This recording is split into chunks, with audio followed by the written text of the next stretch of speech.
House. I don't want to weigh in definitively because I just haven't heard that being discussed here in the West Wing.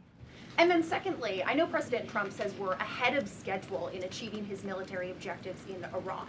He laid out that 4 to 6 week timetable for this conflict, and we're now within week 5. So how do you square kind of those two? Well, 4 to 6 weeks estimated timeline. Again, you just said we're on day 30 of the operation. I just provided you with some of the updates from the Pentagon directly in achieving the objectives, and the military has been enormously successful. I think we should all be very proud of our armed forces for what they have done over the past 30 days. The mission will continue until the objectives are achieved, and that 4 to 6 week timeline does remain right now. I don't have any updates for you on that. Yeah, like others, one on TSA, one on Iran. On Iran, I know it's tough to engage in hypotheticals, but I feel like this is one that you could engage in. If the president does seek... Probably not. If the president does seek, or the United States seeks a ground war, does he intend to get congressional authorization of that march? Look, the president has been asked about boots on the ground or alleged ground operations various times. He's obviously declined to rule them out. It's the Pentagon's job to provide maximum optionality to the president. It does not mean he's made a decision, nor would he ever notify the media of such decision as not to tip off our enemy. With respect to abiding by Congress and the rule of law, that's something the administration will, of course, always do. And it's something that we have great respect for Congress. The president does with military operations. In fact, prior to the launch of Operation Epic Fury, as you know, the administration gave a courtesy notice to Congress in the Gang of Eight, and top-level administration officials and cabinet secretaries have gone to Congress multiple times over the past 30 days to provide those courtesy briefings to Congress when requested. TSA quickly, I've been asked by multiple Trump supporters that have said, given the fact that the president on that Friday gave that memorandum informing DHS to pay TSA workers, I know there's a lot of negotiations involved in a shutdown of this size. Why did the president not sooner issue that payment to TSA workers?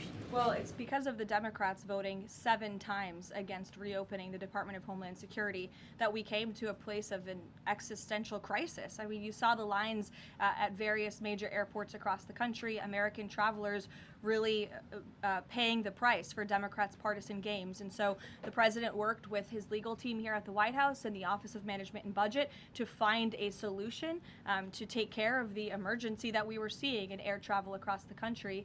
And it's because of the president that TSA agents are being paid. But again, he's calling on Congress to do the right thing, to come back to Washington and to fund and reopen the Department of Homeland Security fully. Sure. Hi, Lindsay Ellis from the Wall Street Journal. I'm trying to square the 4 objectives laid out by the administration with the goal of reopening fully the Strait of Hormuz. Would President Trump declare victory and wind down military operations if the 4 objectives are met but still passage remains quite slow through the strait? Look, as I've said repeatedly and as the president has laid out, the objectives of Operation Epic Fury are as follows: destroying the Iranian Navy, destroying their ballistic missiles, dismantling their defense industrial infrastructure that produces those weapons that have long threatened the United States and our allies, and then, of course, preventing Iran from ever obtaining a nuclear weapon. The full reopening of the strait is something the administration is working towards, but the core objectives of the operation have been clearly defined for the American people by the Commander-in-Chief.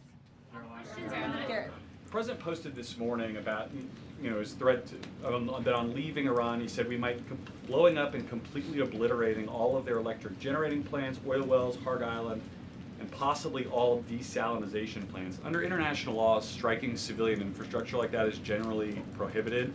Why is the president threatening what would amount to potentially a war crime with the U.S. military? And how do you square that with the administration repeatedly saying that the U.S. does not target civilians? Look, the president has made it quite clear to the Iranian regime at this moment in time, as evidenced by the statement that you just read, that their best move is to make a deal, or else the United States Armed Forces has capabilities beyond their wildest imagination, and the president is not afraid to use them. That's not what I said, Garrett. And you're saying the word potential for a reason, because I'm sure some experts are telling you that in your ear to try to ask me that question. Of course, this administration and the United States Armed Forces will always act within the confines of the law. But with respect to achieving the full objectives of Operation Epic Fury, President Trump is going to move forward unabated, and he expects the Iranian regime to make a deal with the administration. To that end, which of Haley, those go ahead. objectives would destroying a desalinization ahead. plant most help? Haley, go ahead. Thanks, Caroline. I want to follow up on Iran.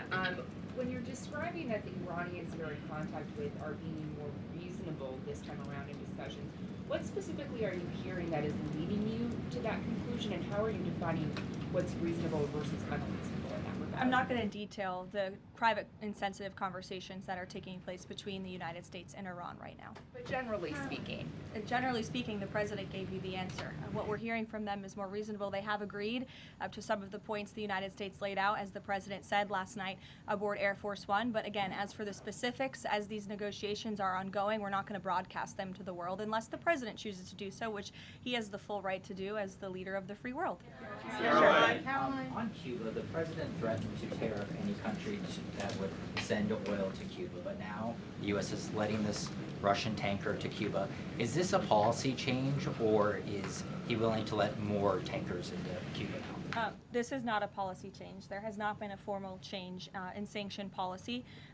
As the president said last night, we allowed this ship to reach Cuba in order to provide humanitarian needs to the Cuban people. These decisions are being made on a case-by-case basis. And as the administration has said, Cuba's non-functional economy cannot be fixed unless they undergo dramatic political and leadership change. But there has been no formal change with respect to sanction policy. So you could expect more tankers to go to Cuba? Again, these decisions are being made on a case-by-case basis right now. Thanks, Caroline. You addressed this a little bit in the opening, but just to follow up, because Americans are sort of seeing these conflicting messages between the United States and Iran. I know the president insists that negotiations are underway. As you just mentioned, he's also said that Iran has agreed to most of the 15 points. We just heard from Iran again. They're saying no negotiations are taking place. They're calling the proposal excessive, unrealistic. So how do you square that? How do you explain that discrepancy between the two? I think the American people are smart enough not to take the word of a terrorist regime that has chanted death to America for 47 years at their word. And I hope the journalists in this room are wise enough not to take an Iranian regime that has repeatedly lied about our country, about our values, about everyone in this room, frankly, for nearly 5 decades. So I think the American public are smart enough to understand that. And just to follow up on the objectives, you've laid them out, but I know the president has set a deadline for April 6th in just 1 week. What does the president need to see to not move forward with those strikes by April 6th? Well, I think he said it in his Truth Social post this morning. He wants to see a deal over the next 10 days. That timeline is waning, several days left, and we'll see. I won't get ahead of it. We'll see what happens in the end of the 10-day period. Caroline, thank you. One on Iran, one on the shutdown. The president continues to say the U.S. is in conversations with